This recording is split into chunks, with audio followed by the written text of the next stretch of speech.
Hello viewers, ఈ రోజు మనం మాట్లాడుకోబోయే topic asthma allergy. Homeocare international లో వీటికి చికిత్స విధానం ఎలా ఉంది అనే విషయాల గురించి చెప్పడానికి మనతో పాటు డాక్టర్ కవిత గారు ఉన్నారు. నమస్తే డాక్టర్. సో డాక్టర్ గారు, చాలా మంది ఆస్తమా అలర్జీ, డస్ట్ అలర్జీ ఇవన్నీ కూడా సేమ్ అని అనుకుంటూ ఉంటారు. సో మరి నిజంగానే ఆస్తమా అలర్జీ ఇవన్నీ సేమేనా? ఈ ప్రాబ్లమ్స్ అసలు ఎట్లా వస్తాయి ఎక్స్ప్లెయిన్ చేస్తారా? మనకు రెస్పిరేటరీ ఎలర్జీ ఉంటాయి, స్కిన్ ఎలర్జీస్ ఉంటాయి. సో రెస్పిరేటరీ ఎలర్జీ మన డస్ట్ ఎలర్జీ ఒక్కొక్కరికి ఒక్కొక్క రకంగా మనకు స్టిమ్యులెంట్స్ ప్రకారం వస్తుంటాయి. కొంతమందికి వెదర్ చేంజ్ వల్ల, కొంతమంది కోల్డ్ ఎక్స్పోజ్ అవ్వడం వల్ల కానీ, కొంతమంది కోల్డ్ ఫుడ్ ఫ్రిడ్జ్ ఐటమ్స్ తీసుకోవడం వల్ల కానీ, కొంతమంది అగరబత్తి స్మెల్ కూడా పడదు, కొంతమంది పర్ఫ్యూమ్స్ పడకుండే ఛాన్సెస్ ఉంటాయి. సో డిపెండ్, కొంతమంది ఎమోషనల్ డిస్టర్బెన్స్ ఏం ప్రాబ్లం ఉండదు, హ్యాపీగా ఫీల్ అయినా అటాక్స్ వస్తూ ఉంటాయి, వాళ్ళకి సాడ్గా ఉన్న అటాక్స్ వచ్చే ఛాన్సెస్ ఉంటాయి. కొంతమందికి పిల్లలైతే ఎక్కువ స్కిన్ సప్రెషన్స్ ఎక్కువగా అవుతాయి, స్కిన్ డిజార్డర్స్ ఉండి వాళ్ళకి ఏమన్నా క్రీమ్స్, కార్టికోస్టెరాయిడ్స్ అంటే ఎక్స్టర్నల్ అప్లికేషన్ పెట్టడం వల్ల it may leads to internal allergies formation అయిపోయి అస్థమాటిక్ అటాక్స్ వచ్చే ఛాన్సెస్ ఉంటాయి. అటోపిక్ డెర్మటైటిస్ నుండి it may leads to atopic asthma అంటూ ఉంటాం. సో ఎలర్జీకి వల్ల సో వీటి నుంచి అది వచ్చే ఛాన్సెస్ ఆర్ దేర్.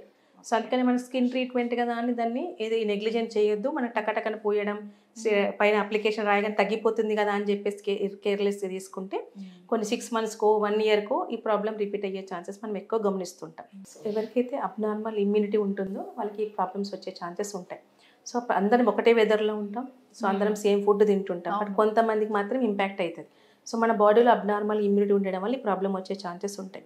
సో దీనివల్ల కొంతమందికి తుమ్ముల రూపంలో రావడం, డస్ట్ ఎలర్జీ కంటిన్యూస్ తుమ్మడం, కళ్ళ నుంచి నీళ్ళు గారడం, ఇరిటేషన్ రావడం, రెడ్నెస్ రావడం గమనిస్తాం. కొంతమందికి నాసల్ బ్లాకేజ్, కొంతమంది హెడేక్స్ అంటూ ఉంటారు, కొంతమంది డైరెక్ట్ కాఫ్ రావడం, ఎలర్జిక్ కాఫ్ అంటూ ఉంటాం, బ్రాంకైటిస్, కొంతమందికి అస్థమాటిక్ అటాక్స్ వస్తూ ఉంటాయి. సో మనకి LRT and URT and upper respiratory tract involve అయితే కనుక ఎలర్జిక్ రైనైటిస్, ఇరిటేషన్, దురదలు రావడం, and nasal blockage, sinusitis, polypoid growth రావడం అని గమనిస్తుంటాం. హెడేక్స్ అందరికీ పడుకుంటే హెడేక్ తగ్గుతుంది, బట్ సైనస్ కేసెస్కి పడుకుంటే పెరుగుతుంది, ఎందుకంటే మ్యూకస్ అక్కడ అక్యుములేషన్ అయ్యే ఛాన్సెస్ ఉంటాయి కాబట్టి ఇబ్బంది అయ్యే ఛాన్సెస్ ఉంటాయి అంటూ ఉంటారు. పోస్ట్ నాసల్ డ్రిప్ కంటిన్యూ వస్తూ ఉంటుంది. పాన్సైనసైటిస్ అని చెప్పేసి అన్నీ ఇంపాక్ట్ అయ్యే ఛాన్సెస్ కూడా ఉంటాయి. సో అప్పుడు కూడా మనం నెగ్లెక్ట్ చేస్తే కనుక ఇయర్ ఇన్ఫెక్షన్ రావడం, ఇయర్ పెయిన్ రావడం గమనిస్తాం. కొంతమంది బ్రాంకైటిస్ రావడం, కొంతమంది డైరెక్ట్గా అస్థమాటిక్ అటాక్స్ వెళ్ళే అవకాశాలు ఎక్కువగా ఉంటాయి. సో అస్థమాకి దీనికి ఇంటర్వెల్ కనుక కొంతమందికి 6 నెలల్లో కన్వర్ట్ కావచ్చు, కొంతమందికి 6 yearsలో కన్వర్ట్ అయ్యే ఛాన్సెస్ ఉంటాయి, ప్రోగ్రెస్ అయ్యే ఛాన్సెస్ ఎక్కువ మనం గమనిస్తూ ఉంటాం. సో అటాక్ టు అటాక్ మనకి కొంతమంది వింటర్లో అటాక్ వస్తుంటుంది, కొంతమందికి సమ్మర్లో కూడా అటాక్స్ వస్తుంటాయి, కొంతమందికి రెస్పెక్ట్ ఆఫ్ సీజన్ ప్రాపర్గా ట్రీట్ చేయకుంటే through over the day inhalers కొట్టుకునే ఉంటారు, నాసల్ స్ప్రేస్ కొట్టుకోవడం మనం గమనిస్తూనే ఉంటాం. సో మనకి ఇలాంటి వాళ్ళకి చాలామందికి ఇబ్బంది గురయ్యే ఛాన్స్, ఎనీ సీజన్ ఫస్ట్ వాళ్ళ బాడీలో సిగ్నల్ వచ్చేస్తుంది, తుమ్ములు రావడం, దగ్గు రావడం, ఆయాసం రావడం అనేది. సో చాలా ఇబ్బంది గురయ్యే ఛాన్సెస్ ఉంటాయి.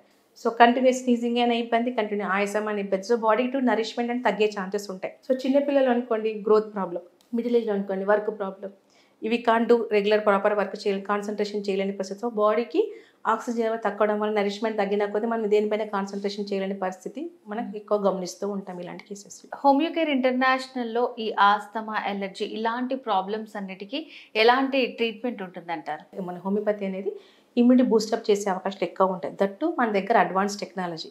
సో హోమియోకేర్ ఇంటర్నేషనల్ మనకు ఫ్రమ్ రూట్ నుంచి కేసు రికవర్ అయ్యే ఛాన్సెస్ ఉంటాయి, అంటే టెండెన్సీ కూడా రిమూవ్ తత్వం అంటూ ఉంటాం. So runs in the family అనే జెనెటిక్ కాన్స్టిట్యూట్ సింబలం పెట్టడం వల్ల అలాంటి ప్రాబ్లం రెక్టిఫై అయ్యే ఛాన్సెస్ ఉంటాయి. సో పిల్లలకైతే ఇన్హేలర్స్ మానేసిన కేసెస్, యాంటీబయాటిక్స్ లేకుండా స్ప్రేస్ కూడా అన్నీ అవాయిడ్ చేసిన cases, number of cases are there.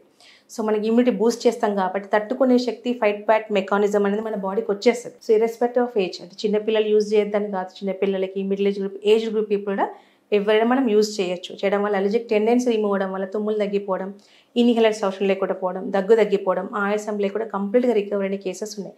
But ఇవన్నీ సీజనల్ వేరియేషన్ కాబట్టి మినిమం 2 seasons కనుక రెగ్యులర్గా వాడితే మనకు ప్రాబ్లం సొల్యూషన్ విధానంలో ఉండే అవకాశాలు ఉంటాయి. సో మోర్ దెన్ మనకంటే ఇలాంటి కేసెస్కి మనకి ఎక్కువ యాంటీబయాటిక్స్ యూజ్ చేయడం వల్ల బయట ఆల్టర్నేట్ సిస్టంలో మన బాడీ రెసిస్టెంట్ పడిపోతుంది. సో ఆ రోజు ఆ మందులు పనిచేయకపోవడం వల్ల మన నెక్స్ట్ సపోర్ట్ తీసుకోవాల్సిన అవకాశం ఉంది. అది ఇన్ కేస్ ఆఫ్ హోమియోపతి అలాంటి ఇబ్బంది ఏమీ లేదు. ఒకసారి మన మెడికేషన్ ఫ్రమ్ రూట్ కరెక్షన్ అయితే 5%, 20%, 30%, 40% అయిపోయి మొత్తం మెడిసినల్ రిమూవల్ అయిపోయి టోటల్ కరెక్షన్ అవుతుంది. సో నాన్ మెడికేషన్ అయిపోయి సొల్యూషన్ అంటే శాశ్వత పరిష్కారం రూపంలో మన దగ్గర ట్రీట్మెంట్ ఉందండి. So okay doctor, asthma allergy, so వీటిని నెగ్లెక్ట్ చేస్తే మనకి ఎలాంటి ప్రాబ్లమ్స్ వస్తాయి, అండ్ అలాగే హోమియోకేర్ ఇంటర్నేషనల్లో ఎలాంటి చికిత్సా విధానం ఉందని చాలా క్లియర్గా ఎక్స్ప్లెయిన్ చేశారు. Thank you so much. So viewers విన్నారు కదండి, మీకు కూడా ఆస్తమా ఎలర్జీ సమస్యలతో బాధపడుతున్నట్టయితే హోమియోకేర్ ఇంటర్నేషనల్ని సంప్రదించండి. మనకి తెలుగు రాష్ట్రాల్లో చాలా బ్రాంచెస్ ఉన్నాయి. ఇంకేమైనా డీటెయిల్స్ కావాలనుకుంటే స్క్రీన్ మీద కనిపిస్తున్న నెంబర్కి కాల్ చేసి మరిన్ని వివరాలు తెలుసుకోవచ్చు. నెక్స్ట్ వీడియోలో మళ్ళీ కలుద్దాం. నమస్తే.